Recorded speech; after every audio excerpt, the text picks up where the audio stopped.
This is an art attack. This is an art attack. This is Diotoir.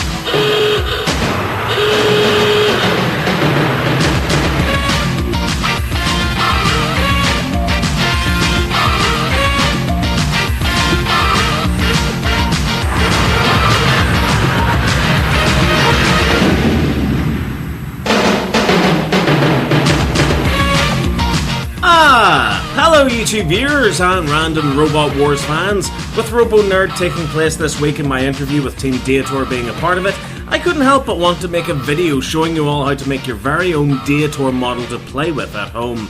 So let's take a look at the items you require to build your own little mini replica of the fur-brained machine from Ireland.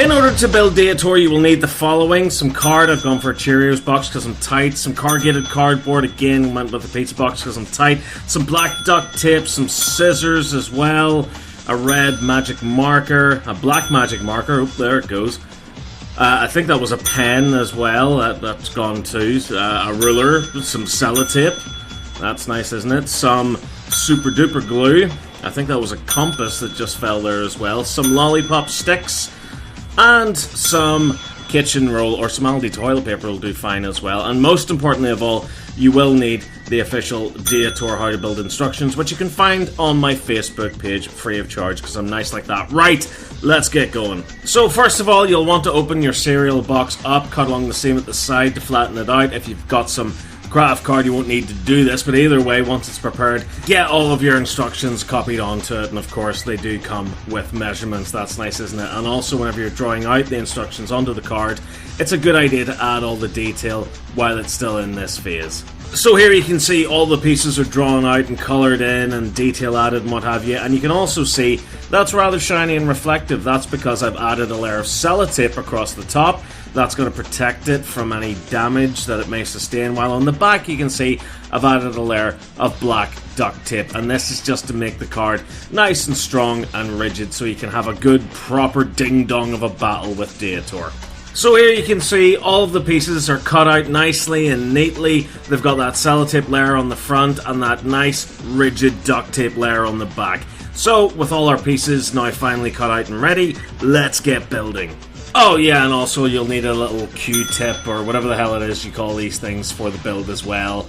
Sorry about that, I'm kind of building this on the fly here. So first of all, you'll want to take your 2 lollipop sticks and cut them as instructed in the instructions. Next up, put them together and glue them using the super duper glue. Then once it's dried, you're going to want to paint this black. I've just used some magic black marker because I'm just like that. And also drill a hole through it. That's where the Q-tip's going to go. So you're going to want to snip the ends off. There goes one.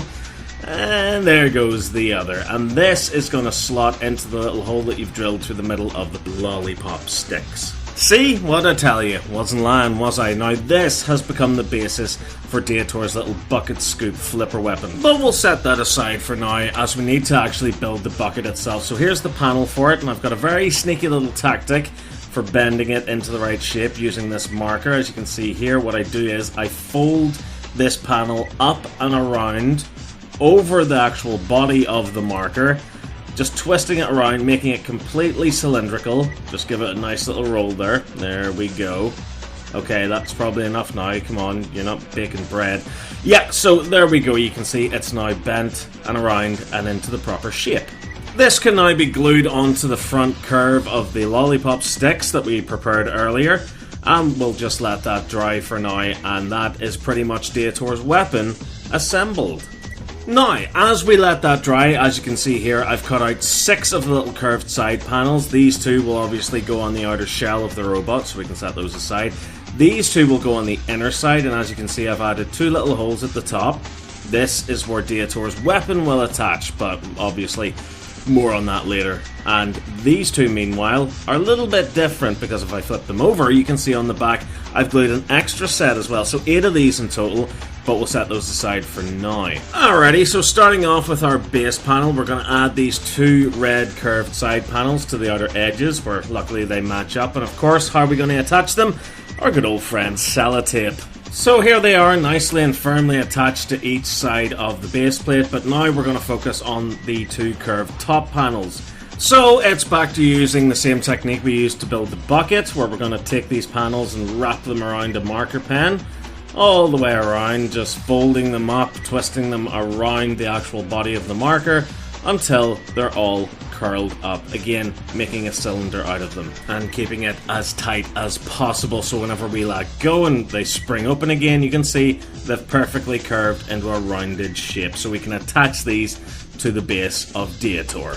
So as you can see already, Diotoir is starting to take shape with those rounded kind of wheel guard sections, I guess, but as you can see in the middle, it is very hollow and therefore susceptible to being folded or crushed in. That's where our good friend Mr. Kitchen Roll's gonna come into play here.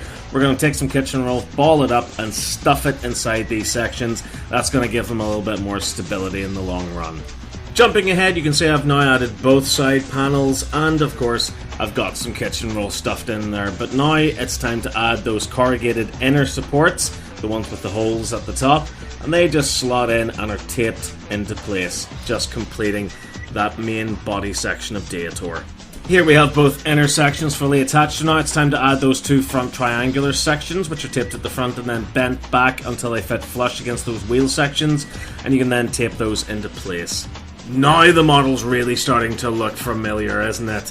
But you can also tell I've added the side panels and also the back panel on here. They're just taped along the edges of that black strut that you can see sticking out the back. And once that's complete, you can go ahead and add the upper back panel. We're in the end game now. So Diotoir's weapon's now been attached, and you do this just by taking the little Q-tip section and sliding it in through those holes on those inner supports. And as you can see, whenever you press on the back of Diotoir's arm, the little bucket will raise. It's almost like actual thought's been put into this, isn't it? Now we're going to take a look at those corrugated panels which have been glued together on both sides.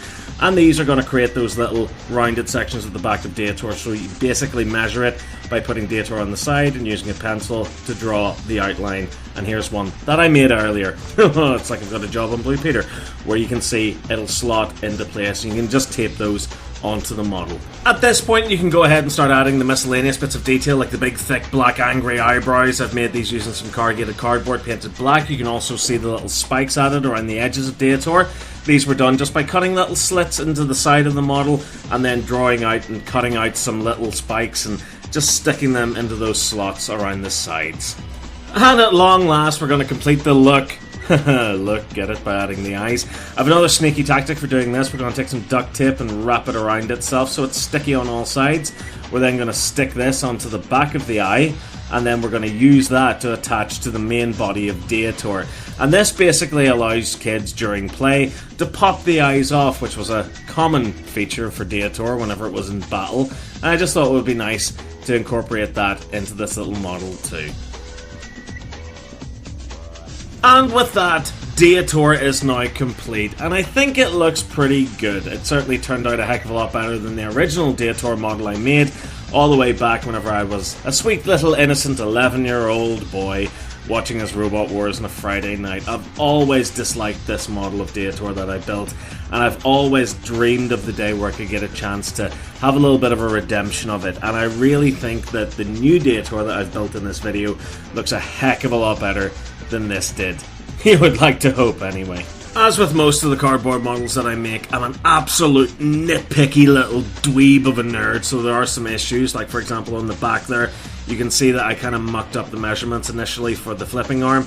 That's hopefully been corrected on the revised plans that you should be using. Also, the eyes looked a little bit too big. In fact, these are the new eyes that I cut out for it. But even then, I think they look a little bit too big as well. But for the most part, I think it looks okay. I've certainly managed to nail the overall body shape of it. Although, having said that, I do think that the back is still a little bit too elongated. I am, though, really happy with how the flipper turned out. I had this rough design in my head for a couple of weeks, and it was really great to finally put it into practice. I don't really get a lot of free time lately, so I kind of had to speedrun this build, but even putting it together super fast, I'm really, really happy with how that turned out. Out of all the Diotoir Nemesis designs, I think this one has to be my favourite. So I was always gutted as a kid whenever they never released a toy of it. Which is why I put this video together, so fans at home can get their chance to own a little model of Diotoir. And in fact, while you're at it, why not try building one that isn't designed with fur on it, so you can add your own fur onto it later. Let me know how it goes in the comments. So try it yourself and build your own little cardboard model of Diotoir. Heck, you can even use my plans to build an outweight of it. I won't mind, just let me know. I'd love to see how it turns out. And let's not forget there's instructions for other machines from Robot Wars past and present available online. Behemoth, Storm 2, Mute, Chronic, Apollo, Carbide, Eruption. They can all be found online. So thank you very much for watching, folks. Happy Robo Nerd, and long live Robot Wars. Mwah! Goodbye. Thanks for watching. Like, subscribe, and share if you enjoyed this video. And why not be extra awesome like all of these people and support us on Patreon. Links are in the description. Until next time, farewell.